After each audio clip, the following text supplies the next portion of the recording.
Hello friends, welcome to my YouTube channel Rajveer Education Academy. आज हम पढ़ेंगे चैप्टर 8 त्रिकोणमितीय। और इस चैप्टर के क्वेश्चन को सॉल्व करने से पहले हम इसके बेसिक कॉन्सेप्ट को समझेंगे। तो यहाँ पर त्रि का मतलब होता है तीन, त्रि मतलब तीन कोण, और मिति का मतलब होता है मापना, तीन कोण को मापना। और हमारे पास जो तीन कोण होते हैं वो त्रिभुज में होते हैं। तो हम इस चैप्टर में त्रिभुज की तीन भुजाओं के बारे में अध्ययन करेंगे।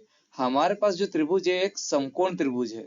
और समकोण त्रिभुज का मतलब क्या होता है कि जो बी कोण है ये 90 डिग्री का होता है, और वह कोण जो 90 डिग्री का वो समकोण कहलाता है। और इस 90 डिग्री के सामने वाली जो भुजा है ये AC, ये हमारी कर्ण कहलाती है। और ए के सामने वाली जो भुजा है ये BC, ये हमारी लंब कहलाएगी। और ये AB हमारी आधार कहलाएगी। और ये एक समकोण त्रिभुज है और इसमें तीन भुजाएं हैं। और इन तीन भुजाओं से हम 6 अनुपात बनाएंगे, मतलब इस तीन भुजाओं से 6 अनुपात बनते हैं। तो पहला अनुपात है हमारे पास लंब अनुपात कर्ण। ये जो दो बिंदु है ये अनुपात को दर्शाती है। और हम अनुपात को बटे में लिखेंगे यहाँ पर, और सभी अनुपातों को हम बटे में लिखेंगे। तो हमारे पास पहला अनुपात आ जाएगा लंब बटे कर्ण। त्रिभुज में हमारे पास जो लंब है ये BC है और कर्ण हमारा AC है। तो यहाँ हम लंब बटे कर्ण को लिख देंगे BC बटे AC। और लंब बटे कर्ण को हम एक पर्टिकुलर नाम दे देंगे साइन A। और यहाँ A का मतलब होता है कि हमारे पास जो त्रिभुज में A है इसके सामने वाली जो भुजा है BC, ये हमारी लंब होगी। यदि हम इस A के प्लेस पे C पुट कर दे और इस त्रिभुज में C हमारे पास यहाँ पर है, तो इस C के कारण ये जो AB भुजा है ये हमारी लंब हो जाएगी और ये BC आधार हो जाएगी।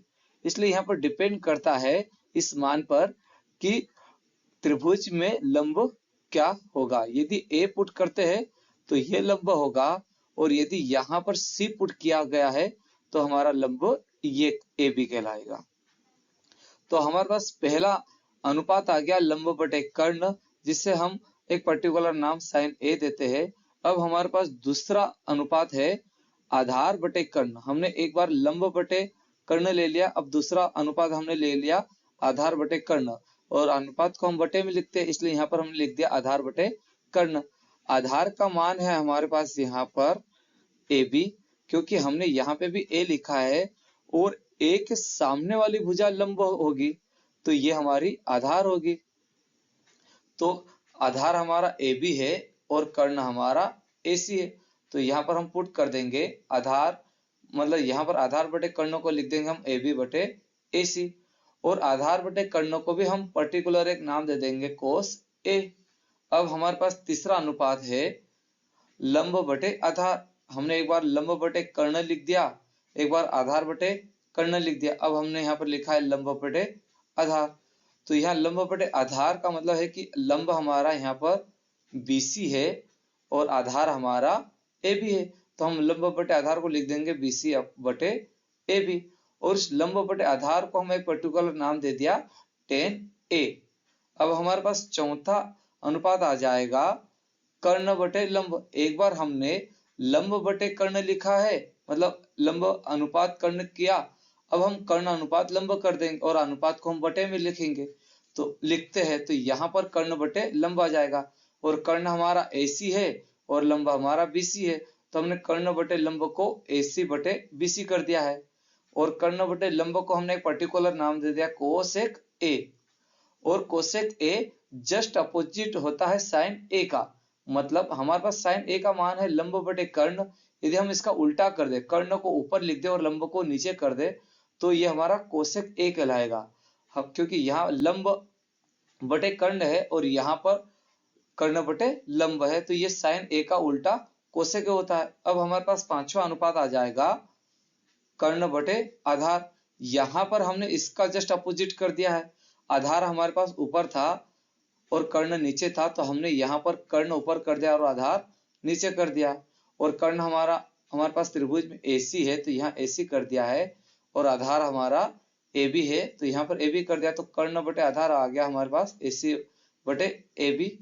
और कर्ण बटे आधार को हमने एक पर्टिकुलर नाम दे दिया सेक ए, और जो सेक ए होता है ये हमारे कोस ए का जस्ट अपोजिट होता है, और कोस ए का मान आधार बटे कर्ण है, तो हमने सेक ए का मान कर्ण बटे आधार लिख दिया। अब हमारे पास छठा अनुपात है आधार बटे लंब। हमने आधार बटे लंब का अनुपात ले लिया और उस अनुपात को हम बटे में लिखते हैं, तो हमने यहाँ बटे में कर दिया आधार बटे लंब।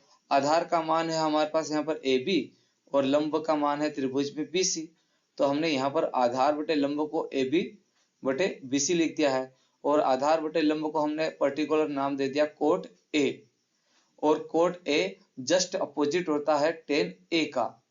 मतलब टेन ए का मान है यहाँ पर लंब बटे आधार, मतलब लंब हमारा यहाँ पर ऊपर लिखा है और आधार नीचे लिखा है, तो कोट में आधार ऊपर आ जाएगा और लंब नीचे आ जाएगा। हमें इस त्रिभुज के तीन अनुपातों को याद रखना है, साइन ए, कोस ए और टेन ए। मतलब साइन ए यदि याद हो गया तो साइन ए का जस्ट अपोजिट कोसेक ए होता है, कोस ए का अपोजिट सेक ए होता है, और टेन ए का अपोजिट कोट ए होता है। इसलिए हमें ये तीन अनुपात याद रखना है, और इन तीन अनुपातों को याद करने के लिए हमारे पास एक इजी ट्रिक मेथड होती है, लाल बटे कक्का। मतलब यहाँ पर लंब बटे कर्ण, मतलब एल का मतलब होता है लंब और के का मतलब होता है कर्ण, और ये लंब बटे कर्ण साइन को दर्शाता है, और यहाँ साइन ए मतलब लंब बटे कर्ण है, इसलिए हमने यहाँ पर लंब बटे कर्ण कर दिया। ये ए आधार को दर्शाता है और के कर्ण को, और आधार बटे कर्ण ये कोस को दर्शाता है, तो यहाँ आधार का मतलब हो जाएगा ए और कर्ण का मतलब हो जाएगा के, तो हमारा कोस ए आ जाएगा आधार बटे कर्ण। और तीसरा है हमारे पास यहाँ लंब बटे ए, मतलब एल बटे ए, एल लंब को दर्शाता है और ए आधार को, तो लंब बटे आधार हो जाएगा, और ये दर्शाता है टेन को, तो यहाँ हमारे पास आ जाएगा टेन ए बराबर लंब बटे आधार। तो हम इस लाल बटे कक्का से इन तीन अनुपातों को याद कर सकते हैं।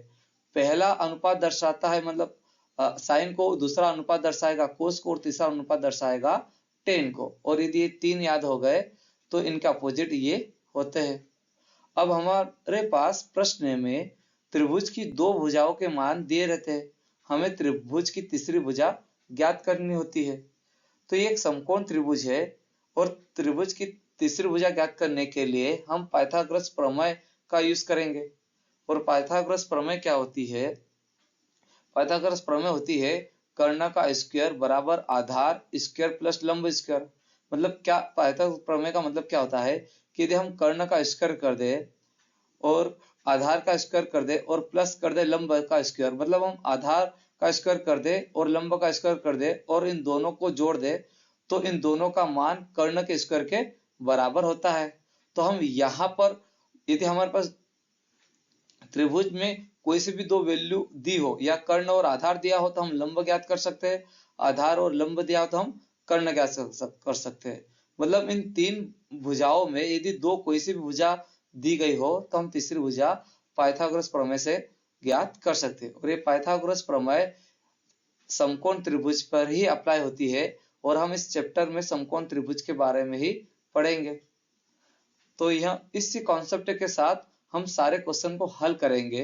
यदि यह कॉन्सेप्ट आपको अच्छे से समझ में आ गया हो तो हम सारे क्वेश्चन आसानी से हल कर सकते हैं। तो हम प्रश्न 7वां हल करेंगे। तो हमारे पास प्रश्न है, यदि कोट थीटा बराबर 7/8, तो हमें इसमें पहला प्रश्न और दूसरे प्रश्न का मान निकालना है। तो आइए इसे हम हल करते हैं। तो हमारे पास प्रश्न है में दिया है कोट थीटा बराबर 7/8, यह प्रश्न में दिया है, और यहाँ 7/8 त्रिभुज की किन दो भुजाओं का अनुपात है। इसके लिए हमारे पास एक ट्रिक होती है लाल बटे कक्का। यहाँ पर L बटे A ये टेन को दर्शाता है, और कोट टेन का जस्ट अपोजिट होता है, इसलिए हम यहाँ पर कोट थीटा का अनुपात आधार बटे लंब लेंगे।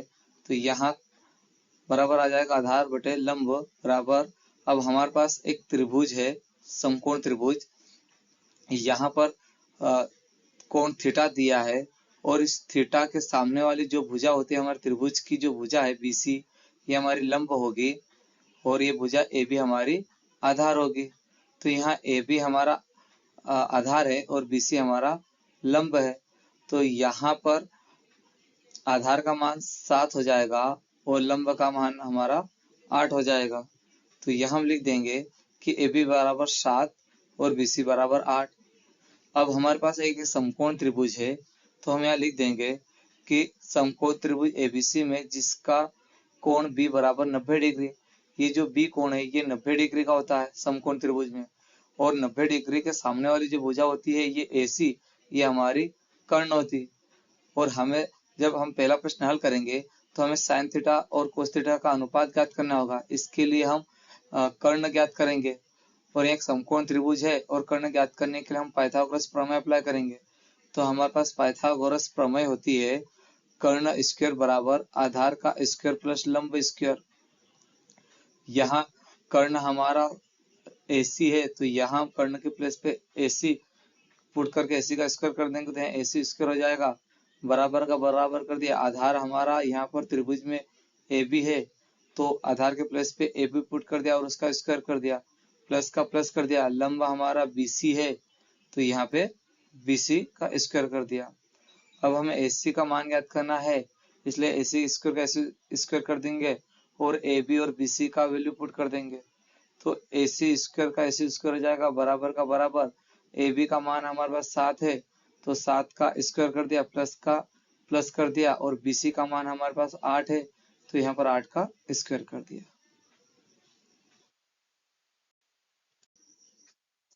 अब हमें AC का मान ज्ञात करना है, इसलिए हम 7 का स्क्वायर करेंगे और 8 का स्क्वायर करेंगे, तो AC स्क्वायर बराबर आ जाएगा। 7 का स्क्वायर 49 होता है और 8 का स्क्वायर 64 होता है। अब हम 49 प्लस 64 कर देंगे, मतलब 49 में 64 जोड़ देंगे, तो हमारे पास AC स्क्वायर बराबर 113 आ जाएगा। और हम यहाँ पर AC का मान ज्ञात करना और यहाँ पर स्क्वायर है, तो हम AC के ऊपर से स्क्वायर हटाएंगे।